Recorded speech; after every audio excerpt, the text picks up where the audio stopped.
As you look through the periodic table, you may have noticed that not all atomic masses are written as whole numbers. Elements can exist with slightly different numbers of neutrons. We call the familiar lighter element example is chlorine. The two most common types of chlorine atoms in the world around us are chlorine-35 and chlorine-37. If we took a sample of chlorine gas, we would find that it was made up of approximately 75% chlorine-35 and 25% of chlorine-37. There are other isotopes of chlorine, but these two are the most common.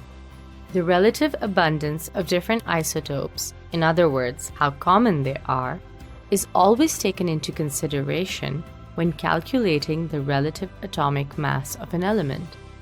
One way of visualizing this is to imagine that you have a sample of 100 naturally occurring chlorine atoms. Based on the abundance in the example already given, 75 of these would be chlorine-35 and 25 would be chlorine-37. Knowing this, we can work out the relative atomic mass. In other words, the weighted mean atomic mass. And we can do this using a formula as follows. 75 times 35 plus 25 times 37, all divided by 100, equals 35.5. And this explains why chlorine is listed as having a relative atomic mass of 35.5 in the periodic table.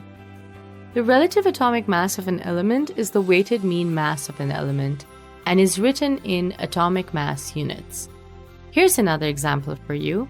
A sample of bromine contains 50% bromine 79 and 50% bromine 81.